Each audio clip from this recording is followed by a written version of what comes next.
Most e-commerce sellers try to do it all. That's why growth stalls. Today, we'll show you how to build a team that scales. Welcome to Ecommerce Revamped, powered by Miva, the engine behind seamless online stores. Now here's your host, Rob Stanley. Hey everyone, welcome to another episode of Ecommerce Revamped. Of course, I'm your host, Rob Stanley.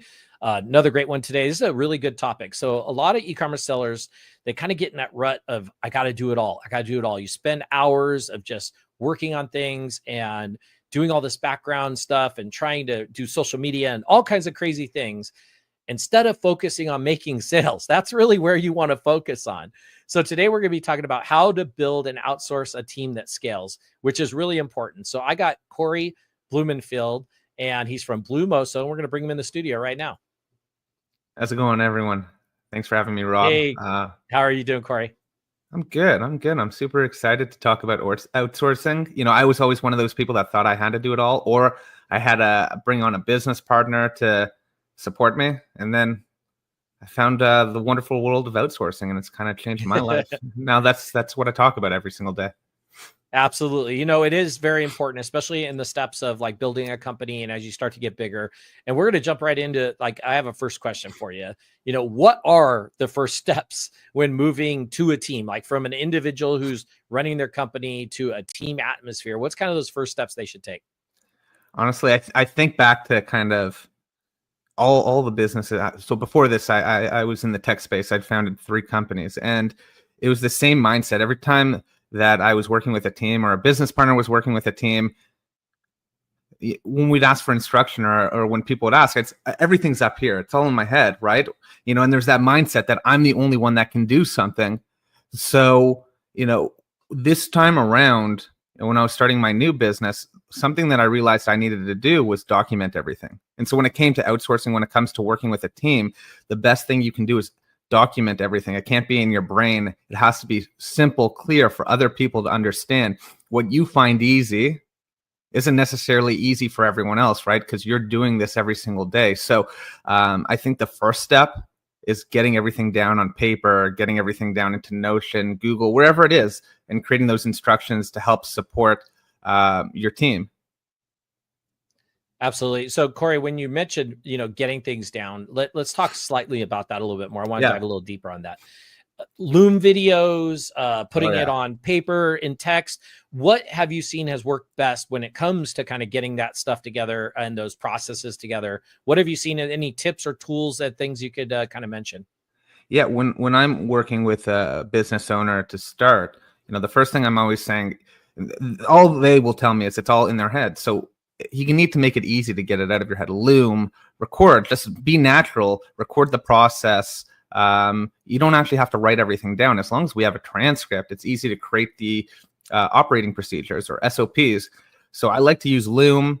I like to record all my conversations. Any meeting that I'm having with a client or an individual, I'm recording that, and then I'm summarizing it immediately after. I'm making sure I have a really good template for how I record and break down different processes. So really at the core, and you hit the nail on the head, Loom, tools like that. There's tools like Scribe, I think, that make it easy to take meeting notes, videos, and break them down into processes.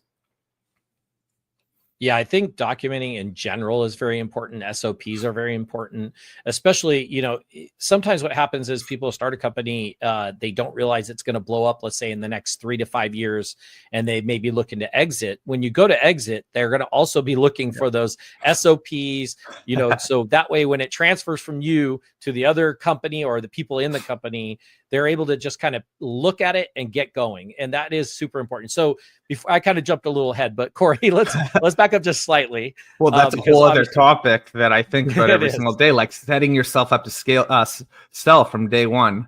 And we could do a whole show on that, I bet. But absolutely, I think that's the reason I do this, right? The reason why processes are so important is, okay, at the end of the day, one, as a business owner, a business is not the business owner, right? It has to be something greater.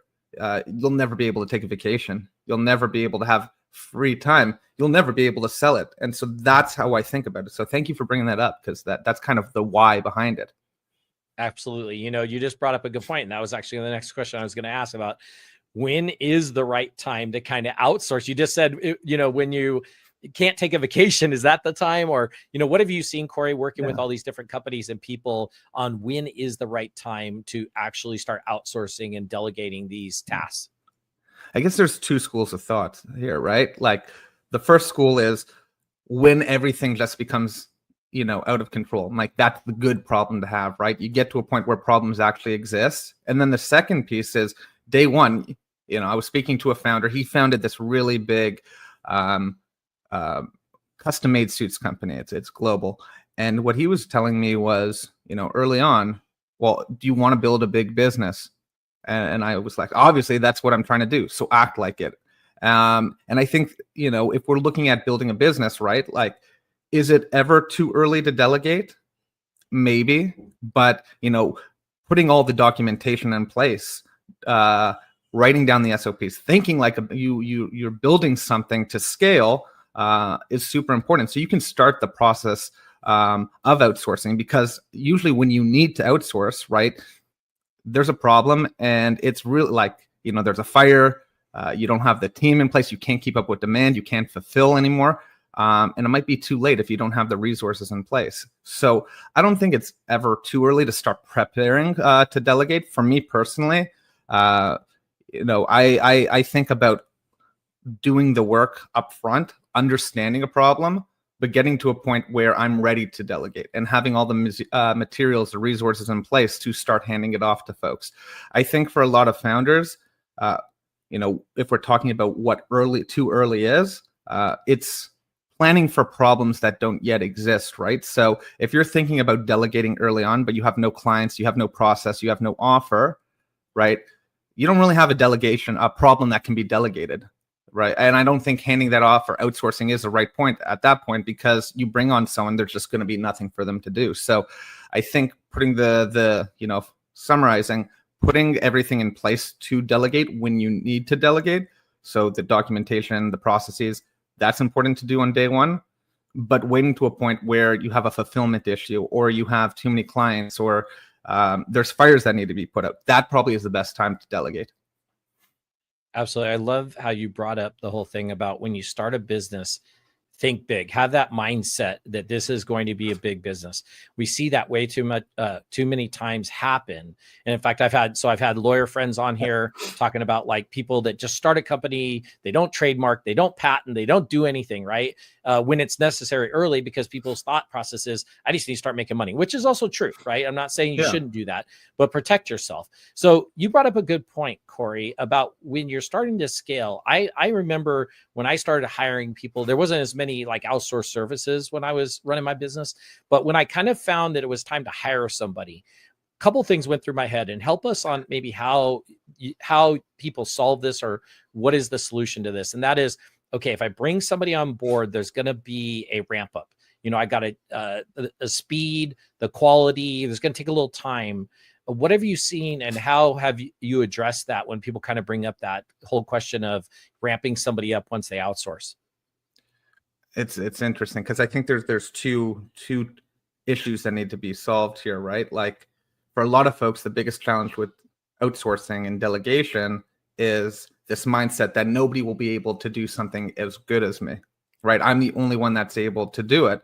And so, ramping up. Okay, so the first thing is that we talked about this, the documentation, having that all there. I think when you do finally decide you want to outsource, you have to make it clear to yourself that you are okay with 80%, right? 80% of the output. Nobody is going to be just like you. They're not going to do things the way that you do it. So when you do start to delegate, when you do start to outsource, you have to fully remove yourself. You have to hand it off, right? You have to create systems in place that allow you to be on top of everything, but not micromanage. So I think it's a lot of mindset here when you are starting to delegate. You have to trust your team.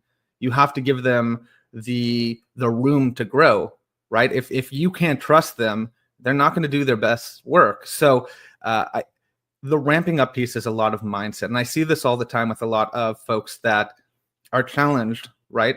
When it comes to bringing on a virtual assistant or bringing on other team members, they start to create a lot of issues for themselves because they are not able to let go.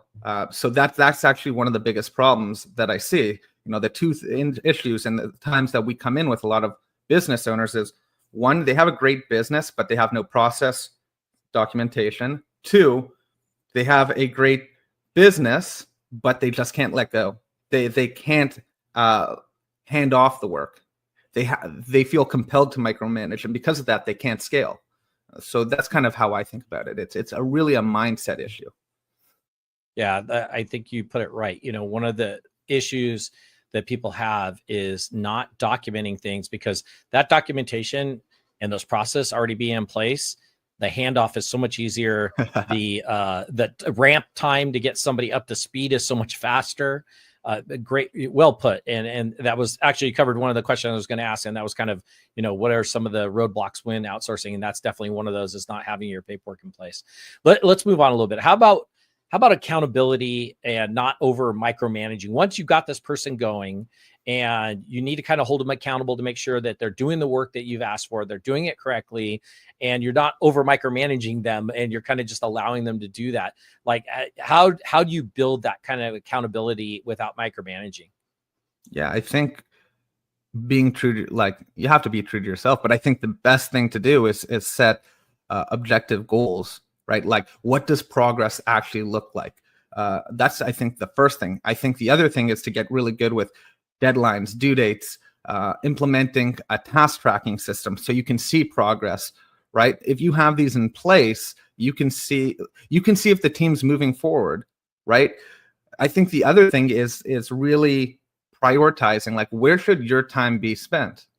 If you can find if you're spending all day micromanaging and on top of your team, then your tasks for yourself, your goals, your responsibilities aren't clear, right? So for me, I couldn't even imagine micromanaging. I couldn't imagine staying on top of things because I'm just too busy, right? So it's really getting those priorities in check and being able to measure progress all around with you, with your team, with anyone that you're working with. And if you have those goals in place, if you see that happening, if you are achieving these goals, it makes it a lot easier to have a conversation with your team. At least that's been my experience. No, I agree. That's great. Well put too. We're going to take a quick commercial break. When we come back, we're going to ask Cory about when should you keep certain tasks in-house and which ones should you outsource. We're going to do that right after this break. You don't need another cookie cutter platform. You need a partner who understands what your business needs to grow. That's Miva. From complex B2B setups to high volume D2C stores, we've seen it all. Head to miva.com/podcast for a free site audit and see what's possible. Yeah, so head on over to miva.com/podcast, get that free site audit. Just sign up the form, and we'll get somebody to get a hold of you and take a look at your website and see what's going on with it and what's wrong and what could be fixed on it. Get a free site audit. So head on over to miva.com/podcast. So I'm Rob Stanley with Ecommerce Revamped. Of course, we got Cory Blumenfeld of BlueMoso. We're talking about how to build outsourced teams at scale. And right before the break, I was going to ask Cory, when should you keep tasks in-house versus outsourcing those? What's the answer to that, Cory? I guess it depends for every single type of business. I think in today's world, it makes it so much easier to outsource. There's all this talk about the one-person business. I'm sure you've heard about this. There's the next billion-dollar one-person business. Well, most of the work for those businesses are going to be outsourced. So it's super easy to do that and to build a team that is outsourced. So when is the right time to outsource, or what tasks should be outsourced versus what shouldn't? I think there's a lot of things that founders should be owning. So if you're a one-person business, the relationships with the clients shouldn't be outsourced for the most part. The sales shouldn't be outsourced. You can outsource this, right? Certain aspects like the business development work or the lead enrichment work. But, the actual relationship piece, that's why an individual is choosing to work with you. They want to know who you are. They want to know what your business is about. So if it's relationship based, I think that should be in-house. But for the most part, I think almost any task can be outsourced in today's world. I think that there's more room than ever to be a solo founder or a small business and outsourcing most of the work that needs to be done, and then just focusing on the service delivery and providing a really amazing experience to your clients.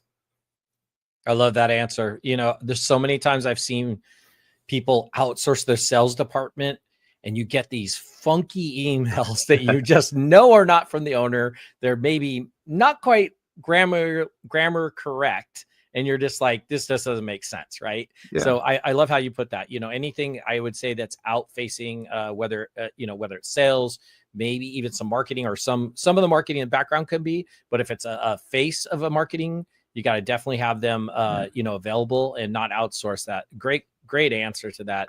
I think it's all relationship based, right? Mm-hmm. Like that is what business is today. All these social media platforms and everything, it's to build trust, right? And so the behind the scenes, yes, but when you're speaking to someone, I think your job as a business owner is to get that publicity, right? It's to be seen, it's to be heard, and you can't replace it. Even if you're doing sales, if you want to drive something forward, be known, build trust, and you can't outsource that. So you have to be comfortable with being seen. And you can have teams help you be seen, get you in front of those places, but you can't have them do that for you, because it needs to be your voice that people are hearing. Absolutely. Can you imagine if I tried to outsource this podcast? I mean, I've got 20 plus years of experience in e-commerce. It'd be hard to find somebody that has that and understands that, So Cory, transitioning back to, okay, when you're working with this team, you've kind of got your team established. How do you kind of make sure that your team takes ownership in this process, in helping you and being part of that? So how do you create that ownership in a team? Yeah, give them the trust that they deserve, right? If you don't trust them, there's a red flag from day one, right? So trust, super important. Give them goals. Be transparent. Create an open work environment, right? Like, let them know how they're adding value to the business, to the customers. Don't keep them in like a glass box and hide them from everyone. You build loyalty by making them feel like they have the ability to make decisions to push the business forward. So I think it's a lot of these basic concepts, right, that for some reason some business owners don't implement. But if you make them feel valued, if you make them feel important, if you make them feel like they can move the business forward, they'll give it their all, right? Be a leader that other people want to follow, right? Show them, set the example. When you are delegating, when you are outsourcing, it's not a free pass to stop doing any work. As a business owner, as a leader, as a manager, you should still be doing more work than these individuals, just more high level work. And you need to make that seen so your team follows in that direction. I kind of think of it this way. And I've worked with I've known a bunch of other sellers that almost they build an org chart of their outsourced team, and then they'll spot somebody who's got leadership abilities, put them into a leadership role, and let them delegate down. And, the same thing as building an org chart company. I think that's super smart. You just mentioned it right there, identifying those kind of leadership people, trusting them to do their job, trusting them to help others do their job. And that's the way it should be. I mean, the right outsourcing when it's done correctly and you find the right team, it's a masterpiece, right? It makes you just even better, makes your company even better. What about when it comes to, when you're outsourcing, a lot of people, first thing they think is either India or the Philippines. There is a lot of different outsourcing. It depends what you're looking for. But what about when it comes to culture? When you're dealing with like some of these teams, sometimes there's different holidays in different countries. There's different things going on. So, what cultural traits kind of should you keep an eye on when it comes to your remote team, and how do you kind of work within those? Yeah, I think it's being fair and loyal, understanding that there are differences, understanding that there are different holidays. For us, what we do is we try to be as fair as we can, right? So we know that there's different holidays. Most of the teams in the Philippines, we pay them and we make it it's voluntary that they can work on those days. And so we pay them more. We give them the option to work, and for us, in terms of accountability, we make it a safe and fair environment for them to come to work every single day. It's not hostile, but we try to show respect. And you get great talent all over the world, right? And I think it just comes down to being fair to folks.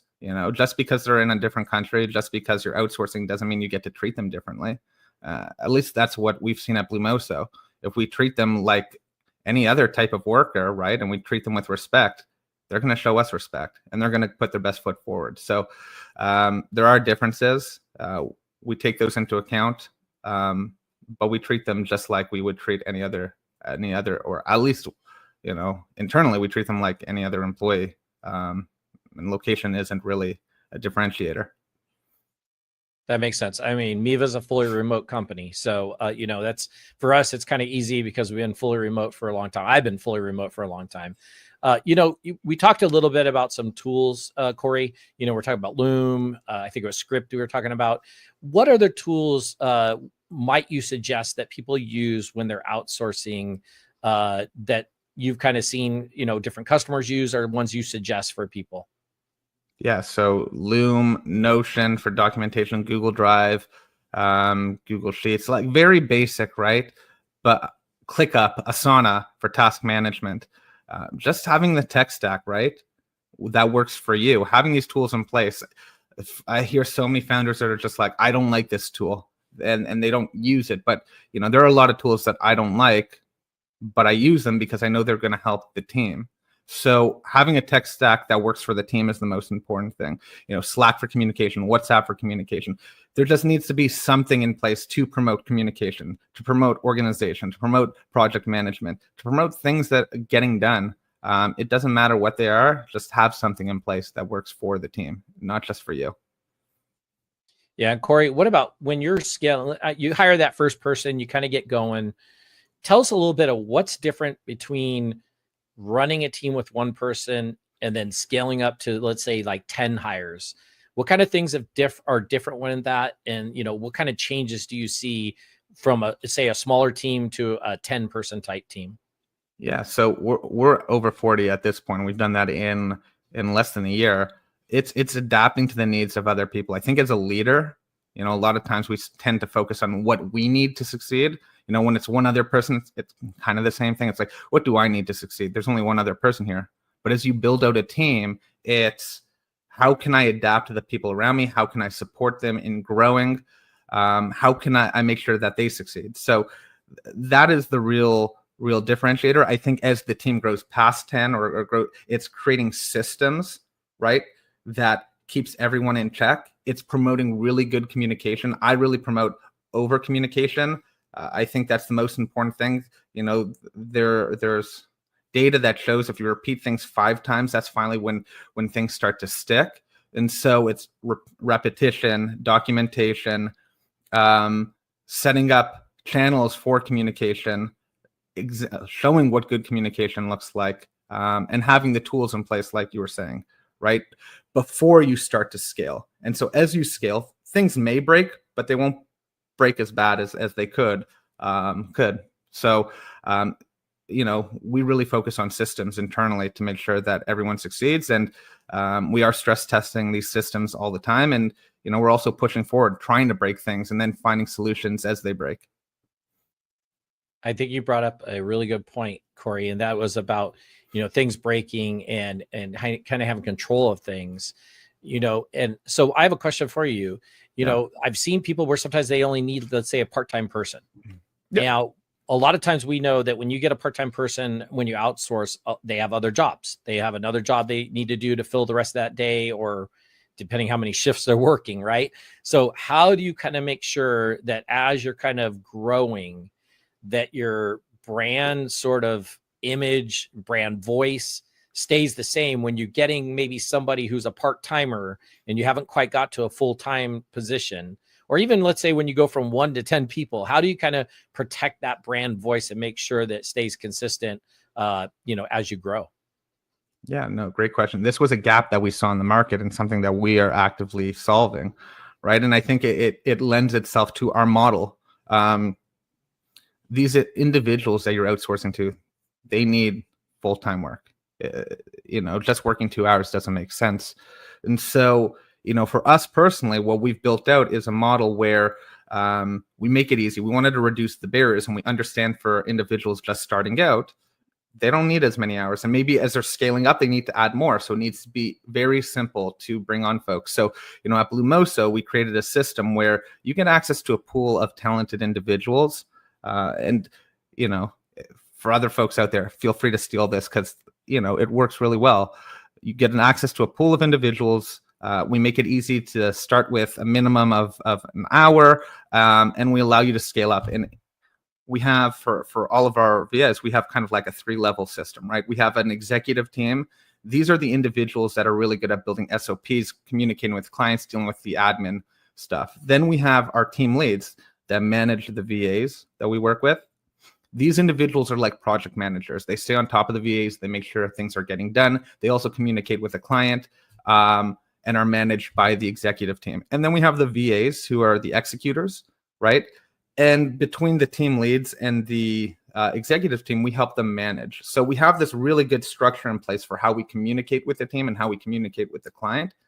We also make it easy for them to start with a minimum number of hours. And in doing so, right, so in having this structure, we can then also schedule the VAs to work on other accounts, but we also have a really good knowledge base of what the client wants. You mentioned how do we ensure that we're capturing the client's voice? Well, that comes down to the team leads and to the executive team members, making sure that everything is well documented about the client, right? They act as the individuals that manage the client's account. They train the VAs. They make sure everyone has all the information they need to be successful, even if the time with the client is limited. So that's kind of our model, how we do things. But we found that this is a real issue. Like, there's no point of hiring someone when you don't need a full-time, even part-time work. You just need the time that you need, right? And so we remove barriers, and it led to more clients. Perfect. I'm glad you brought that up. We're going to talk about BlueMoso in just a second. But I do have one last question for you. And this is kind of an important one. What is your thoughts on outsourcing to AI versus outsourcing to an actual individual person? I'm sure you're getting asked that question. I'm sure that subject's coming up. I'm not the first to ask this, but give us your thoughts on that, Cory. Yeah, I think with AI, there's more of a need to outsource than ever, right? These systems still need people running them. You don't need as many people running them. So, wherever you can use AI, whether it's agents, whether it's just basic AI tools, you should use them, right? It also means you don't need as big of a team. You don't need as many partners. There's so much more that you can do as an individual. But you still need individuals to help you manage all these things, to connect these systems, because they're not all connected today. So I think AI plays a very helpful role. I use it every day. And because of that, I'm able to do so much more. I'm able to be more efficient with my time, but I still need my team to manage all the clients that we have, to provide that human connection, right? Because part of having a business is being real, being there for a client, and the team's able to do that. And I think one anecdote that always stands out, I think, I don't know, maybe it was the 70s or the ATM came out or whenever it came out, and all the bank tellers were scared, we're going to lose our jobs. And, you look at today, there's more bank tellers than there ever were. So even with AI, I don't think it's going to replace all workers. I think it's going to create different roles, different opportunities for folks, and you have to adapt to that. And that's what our team's doing right now. We're adapting to the rules that people need, and we're leveraging AI to make people more efficient. I love the ATM analogy. That was perfect. I mean, I'll use an ATM when the line's too big inside. Otherwise, I prefer to go inside, right? Because there's just things you can't talk to an ATM and tell it. Listen, everybody. So I want Cory to go ahead and give us a whole explanation of BlueMoso, what kind of service you guys offer, how to get a hold of you. Cory, tell everybody about BlueMoso and what you guys do. Yeah, thank you. So BlueMoso, we help business owners get their freedom back, so they can focus on building the business, not working in the business. We help folks with a variety of different tasks, whether it's content creation on social media to basic admin work. I have a client that one of our VAs is acting as her personal assistant, helping her plan her wedding. I have a VA running another person's e-commerce store so they can focus more on the partnerships with the e-commerce vendors. There's a variety of different tasks. And then we also focus on content creation, copywriting, different marketing tasks. So data entry, business development support, lead enrichment. So there's a variety of different admin and operational tasks that we can help with. We just want to help founders really get their time back and scale their businesses. You can find me at hello@bluemoso.com. So if you need to email me, or you can go to our website. You can also find me on LinkedIn as well. I'm pretty active there as a content creator. But yeah, just feel free to reach out to me. I'm here to help. And I love talking business and talking scale and solving issues or problems for folks. Excellent. So for everybody listening, that's BlueMoso, BlueMoso.com. And then, of course, he said hello@bluemoso.com. So those are listening. You can write that down, or be sure to reach out to Cory if you have any questions or you're interested in the service. It's a great service. I've seen examples of it, and we've been using a little bit over here at Miva, and I absolutely love what they're doing and helping us out. And Cory, thank you so much for coming on. This is such great information. So listen, folks, it's pretty plain and simple. You need to focus more on making money and stop focusing necessarily on the day-to-day when you get to a certain point, right? I understand when you're first starting, you need to do it all and get it going, but make sure to document like we talked about. And then, when you get to that point, you're feeling a little overwhelmed, that's the time to reach out. And that can happen fairly quickly, or just reach out to Cory and just ask what kind of task. Maybe you just need somebody for a few projects. I'm sure that, he'll help you out with even just project stuff. You maybe don't need a full-time person to get going. You just need somebody to help you out occasionally. Reach out to BlueMoso.com. And Cory, thank you so much for coming on the podcast. I really appreciate it. It was kind of short notice getting you on, and I really appreciate you rearranging your schedule and jumping on with me. I think this is really important, especially for e-commerce sellers in this age of things changing so quickly and, costs going up, and they trying to figure out how to, get more work done with less money. So definitely reach out to BlueMoso and reach out to Cory. Hit him up on LinkedIn too. Make sure you hit up Cory on LinkedIn. Follow a bunch of the great information that he posts out there. And thank you again, Cory, for coming on the E-commerce Revamp podcast. I really do appreciate it. And thank you, everybody, for listening. And we'll see you all on the next episode. Thanks for tuning in to E-commerce Revamped. Ready to find out what's holding your site back? Get a free expert audit at Miva.com and see where you're leaving money on the table. Until next time, keep your carts full and your customers coming back.